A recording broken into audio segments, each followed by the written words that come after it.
அனைவருக்கும் வணக்கம்.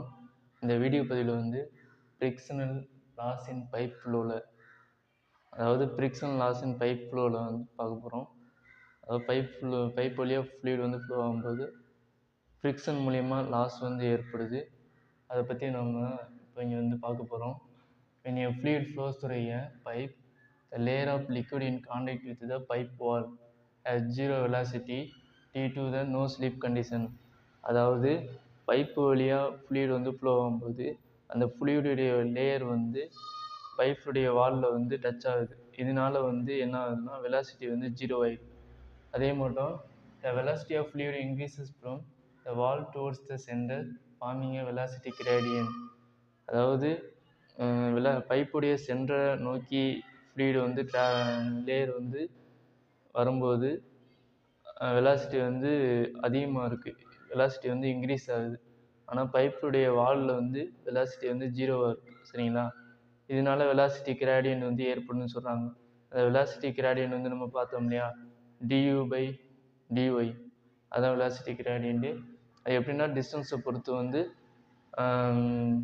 Velocity increase ஆகுது அல்லது டிக்ரீஸ் ஆகுது. அடுத்து பார்த்தீங்கன்னா this gradient creates shear stress in fluid because of its viscosity. அதாவது என்னென்னா ஃப்ளூயிட் லேயர் பை லேயராக ஃப்ளோ ஆகுது. ஒரு லேயர் இன்னொரு லேயரோட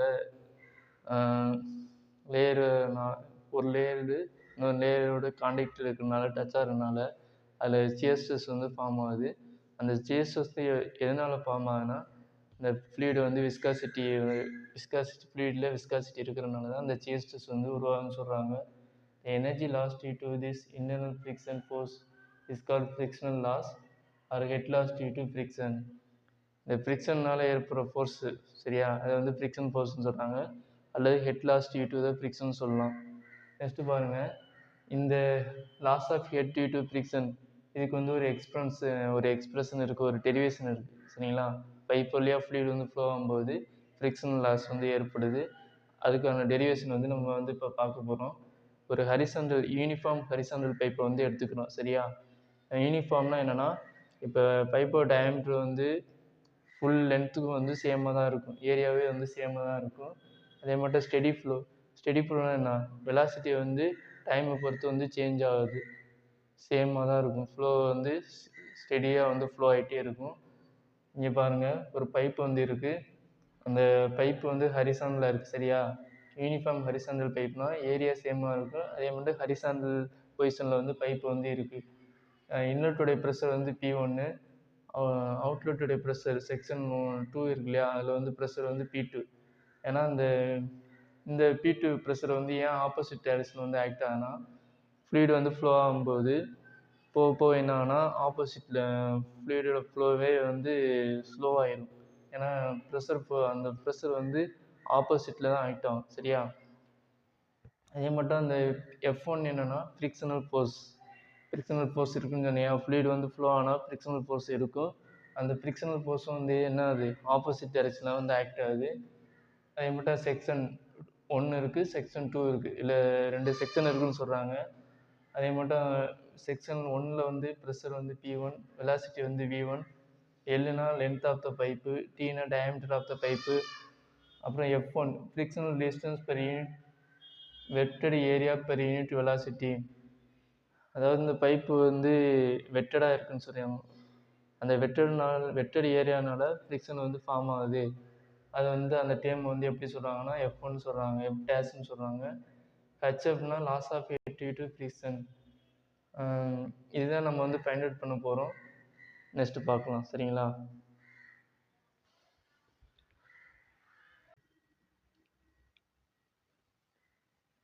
நெக்ஸ்ட்டு பாருங்கள், இப்போ செக்ஷன் 1 செக்ஷன் 2ன்னு இருக்கு இல்லையா. இப்போ செக்ஷன் 2ல் ப்ரெஷர் P2, வெலாசிட்டி V2. சரிங்களா? இப்போ இந்த டயக்ராமில் இந்த பெர்னல் ஈக்குவேஷன் பார்த்தோம் இல்லையா. இப்போ செக்ஷன் 1ல் என்ன ஹெட் இருக்குது, செக்ஷன் 2ல் என்ன ஹெட் இருக்குது. அதே மாட்டம் செக்ஷன் 1க்கு முன்னாடி ஹெட் லாஸ் இருக்காது. எப்போ ஹெட் லாஸ் இருக்குன்னா செக்ஷன் 1க்கும் செக்ஷன் 2க்கும் இடையில தான் ஹெட் லாஸ் இருக்கும். ஹெட் லாஸ்னால் ஃப்ரிக்ஷன் லாஸ் செக்ஷன் 1க்கும் 2க்கும் இடையில தான் இருக்குது. சரிங்களா? என்ட்ரி ஆகும்போது ஃப்ரிக்ஷன் லாஸ் இருக்காது. ஸோ அப்போ டோட்டல் ஹிட் அட் செக்ஷன் 1 அதுக்கு என்ன ஃபார்முலானா P1 divided by rho g plus V1 square divided by 2g plus Z1 equal to P2 divided by rho g plus V2 square plus divided by 2g plus Z2 plus HF. இந்த total head at section 2 வந்து இந்த டேர்ம்பா. Loss of head due to friction between 1 and 2. அதே friction வந்து section 1க்கு 2க்கு இடையில தான் இருக்கும். Z1 equal to Z2, ஏன்னா இது வந்து ஹரிசாண்டல் பைப்பு, சேமாக தான் இருக்கும், பொசிஷன் வந்து சேமாக தான் இருக்கும். அந்த டேட்டம் Z1 வந்து சேமாக தான் பாருங்கள், Z1 வந்து சேமு. நெக்ஸ்ட்டு வெலாசிட்டியும் சேமாக தான் இருக்கும், ஏன்னா டயாமீட்டர் பைப்பு வந்து சேம் தான் ஃபுல் லென்த்துக்கும். அப்போ V1 equal to V2, இங்கே Z1 equal to Z2ன்னு இங்கே சப்ஜெக்ட் பண்ணால் இந்த ரெண்டு டைம் வந்து கேன்சல் ஆகிடும். அது மட்டும் V1 equal to V2 அதையும் வேல்யூ வந்து சப்ஸ்டிட் பண்ணிங்கன்னா இந்த டேர்மும் கேன்சல் ஆகிடும். ரிமைனிங் என்ன இருக்கும்? P1 divided by rho g equal to P2 divided by rho g plus HF. HFனா head loss due to friction. ஏன்னா இங்கே ஏன் சேர்த்துக்கிறோம்னா, இந்த டேர்மில் ஏன் சேர்த்துக்கிறோம்னா, செக்ஷன் 1லேருந்து செக்ஷன் 2 வரைக்கும் தான் ஃப்ரிக்ஷன் லாஸ் வந்து இருக்கும், சரியா? அப்புறம் இங்கே HF equal to rho 1 divided by rho g minus HF equal to P1 divided by rho g minus P2 divided by rho g. HF is the head loss due to friction, and the intensity of pressure will be reduced in the direction of flow by frictional resistance. இங்கே HFனா head loss due to friction சொல்கிறாங்க. இப்போ flow வந்து ஒரு direction வந்து flow ஆகும்போது என்னன்னா ப்ரெஷரோடைய intensity வந்து கம்மியாயிரும், குறைஞ்சிரும். எதனாலன்னு சொல்கிறாங்கன்னா ஃப்ரிக்ஷன் லாஸ், ஃப்ரிக்ஷன்னால் ப்ரெஷரோட இன்டென்சிட்டி வந்து குறைஞ்சிருன்னு சொல்கிறாங்க. Next frictional resistance F1 equal to frictional resistance per unit vector area per unit velocity into vector area into velocity squared. இந்த frictional resistance கண்டுபிடிக்கணும்னா என்னென்ன பண்ணணும்னா, இந்த வெக்டர் ஏரியா பெர் வெலாசிட்டியும் வெக்டர் ஏரியாவையும் இன்ட்டு வெலாசிட்டி ஸ்கொயர்டையும் வந்து மல்டிப்ளை பண்ணணும். இந்த ஃப்ரிக்ஷனல் ரெசிஸ்டன்ஸ் வந்து இந்த F1 இருக்கு இல்லையா, அதை எழுதியாச்சு. அதே மட்டும் frictional resistance per unit vector ஏரியாவுக்கு வந்து F டேஷ்னு சொல்லுவாங்க.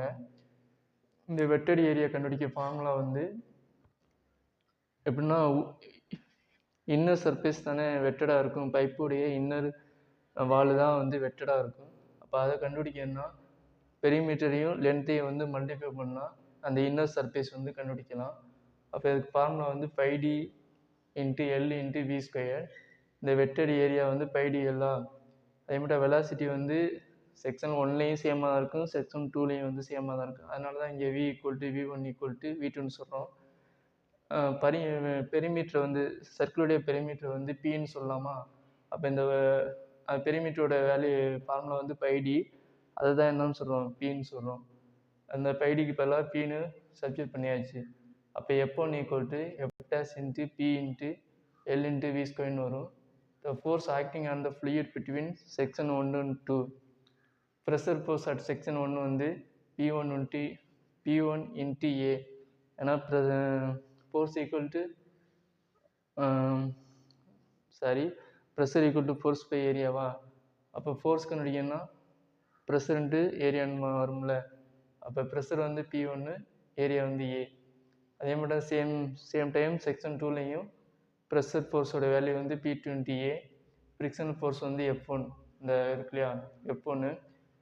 இந்த P1 × A இந்த செக்ஷன் 1ல் ஆக்ட் ஆகிற ஃபோர்ஸு தான் வந்து நார்மல் ஃபோர்ஸு, மற்ற இது வந்து ஆப்போசிட்டில் தான் ஆக்ட் ஆகும். செக்ஷன் 2ல் ப்ரெஷர் ஃபோர்ஸ் இருக்கு இல்லையா, அது வந்து ஆப்போசிட்டில் தான் ஆக்ட் ஆகும். அதே மட்டும் ஃப்ரிக்ஷனல் ஃபோர்ஸும் ஆப்போசிட் டைரெக்ஷனில் தான் வந்து ஆக்ட் ஆகும், சரியா? அப்போ டோட்டல் ஃபோர்ஸ் ஃபைண்ட் அவுட் பண்ணால் இது எல்லாத்தையுமே வந்து ஆட் பண்ணணும். இப்போ செக்ஷன் 1ல் வந்து P1 × A minus P2 × A, ஏன்னா இது வந்து ஆப்போசிட் ஃபோர்ஸு. அதே மாதிரி ஃப்ரிக்ஷனல் ஃபோர்ஸ் F1 வந்து ஆப்போசிட் ஃபோர்ஸு.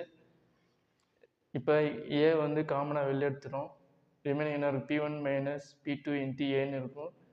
இந்த F1 வந்து மைனஸ் F1 வந்து இந்தாண்ட ஈக்குவலுக்கு இந்தாண்ட போயிடுச்சுன்னா ப்ளஸ் ஆயிரும்.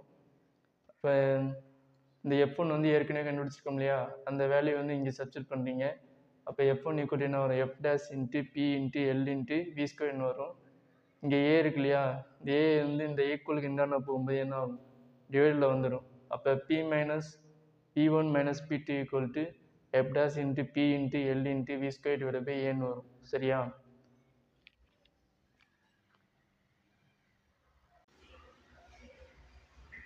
இது பாருங்க, நம்ம ஏற்கனவே பார்த்துருக்கோம். H f equal to P1 minus P2 divided by rho g. அப்போ P1 minus P2 equal to rho g into HFன்னு வரும். இந்த டேர்மை வந்து ஈக்குவேட் பண்ணணும். இந்த P1 minus P2ன்னு ஒரு டேர்ம் இருக்கு இல்லையா, அதை வந்து ஈக்குவேட் பண்ணுங்கள். இங்கே வந்து ஏற்கனவே கண்டுபிடிச்சிருக்கோம். P1 minus P2 equal to F dash into P into L into V square divided by ஏவா. இப்போ ரெண்டு ஈக்குவேட் பண்ணால் rho g HF equal to F dash into P into L into V square divided by A. இப்போ HF வந்து F dash into P into L into V square divided by rho G into Aன்னு வரும். அதே மட்டும் இங்கே பாருங்கள், vector perimeter divide by area. Pனா perimeter, இது வந்து ஏரியா. சரியா? பெரிமீட்டர் கண்டுபிடிக்க ஃபார்முலா வந்து 5 into T. ஏரியா கண்டுபிடிக்க ஃபார்முலா வந்து 5/4 into T ஸ்கொயர். இப்போ அந்த டேர்மை வந்து கேன்சல் பண்ணுறோம். பாருங்கள், 5D into 4 divided by 5 into D square. இந்த 4 வந்து மேலே போயிடும், மல்டிபிள் ஆயிரும். இப்போ இதுக்கும் கேன்சல் ஆயிரும். ரிமைனிங் என்ன இருக்குன்னா 4/Tன்னு இருக்கும். இப்போ ஹெச்எஃப் ஈக்குவல் டு என்ன, f dash into rho g into 4D. சரிங்களா? இந்த P/A இருக்கு இல்லையா, அந்த டேர்முக்கு பதிலாக 4/Tன்னு சப்ஸ்டிட் பண்ணுறோம். ரிமைனிங் என்ன இருக்குது, L இன்ட்டு V ஸ்கொயர் இருக்குது. சரியா? இங்கே நல்லா கவனிங்க. P/A ஈக்குவல் டு என்ன கண்டுபிடிச்சிருக்கோம், 4/Tன்னு கண்டுபிடிச்சிருக்கோமா, அதுக்கு பதிலாக வந்து இந்த வேல்யூ வந்து சப்ஸ்டிட் பண்ணணும். அப்போ இங்கே வந்து ஹெச்எஃப் என்ன வரும், F dash divide by rho g into 4LV square divide by Tன்னு வரும். அதே மட்டும் F dash divide by rho equal to F/2ன்னு வரும். இது என்னன்னா F is known as coefficient of friction. இப்போ பாருங்கள், HF equal to 4F divided by 2G into L into V square divided by T. அப்போ HF equal to 4F into L into V square divided by T into 2G. இந்த ஈக்குவேஷனுக்கு பேர் என்னன்னா டார்சி-வெய்ஸ்பெக் equation. இந்த ஈக்குவேஷனை எதுக்கு use பண்ணுறாங்கன்னா, head loss due to friction in the pipe, அதை find out பண்ணுறதுக்கு வந்து இந்த ஈக்குவேஷன் வந்து யூஸ் பண்ணுறாங்க. அப்போ HF equal to F into L into V square divided by T into 2G. F is known as friction factor. சரிங்களா? Head loss due to friction உங்கள் friction loss வந்து major loss. அந்த major loss friction லாஸை கண்டுபிடிக்க formula derivation வந்து என்னென்னா, இந்த டார்சி-வெய்ஸ்பெக் ஈக்குவேஷனை யூஸ் பண்ணி தான் ஃபைண்ட் அவுட் பண்ணுவாங்க. சரியா? ஓகேவா?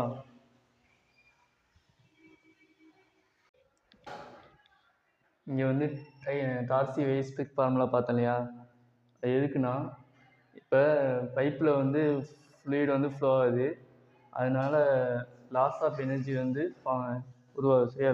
எனர்ஜி வந்து லாஸ் ஆகுது. எதனாலனா ஃப்ரிக்ஷனால் வந்து எனர்ஜி வந்து லாஸ் ஆகுது. அந்த ஃப்ரிக்ஷனை வந்து கால்குலேட் பண்ணுறது தான் இந்த டார்சி-வெய்ஸ்பெக் ஃபார்முலா வந்து யூஸ் பண்ணுறோம். அப்போ HF equal to 4F into L into V square divided by T into 2G. HFனா என்னென்னா loss of head due to friction. Fனா என்னென்னா coefficient of friction which is a function of Reynolds number. இப்போ Reynolds நம்பரை பொறுத்து தான் வந்து இந்த கோஎஃபிஷியன்ட் ஆஃப் ஃப்ரிக்ஷன் வந்து இருக்குன்னு சொல்கிறாங்க. இப்போ ரெனால்ட்ஸ் நம்பர் வந்து லெஸ் தென் 2000 இருந்துச்சுன்னா அதோட வேல்யூ வந்து என்னென்னா 16 divided by REன்னு நம்ம வந்து எடுத்துக்கணும். இதுவே ரெனால்ட்ஸ் நம்பர் வந்து 4000 to 10⁶ வேல்யூ இருந்துச்சுன்னா 0.079 divided by RE பவர் 1/4ன்னு எடுத்துக்கணும். L வந்து length of the pipe, V mean velocity of flow, T வந்து டயாமீட்டர் ஆஃப் பைப்பு. சரிங்களா? அது இங்கே என்ன சொல்கிறாங்கன்னா, இப்போ லாஸ் ஆஃப் ஹெட் அல்லது எனர்ஜி வந்து லாஸ் ஆகும் இல்லையா, அது எதனால, ஃப்ரிக்ஷன்னால. அதை வந்து கால்குலேட் பண்ணணும். எதை வச்சு கால்குலேட் பண்ணுறோம், டார்சி-வெய்ஸ்பெக் ஃபார்முலா யூஸ் பண்ணி கால்குலேட் பண்ணுறோம்.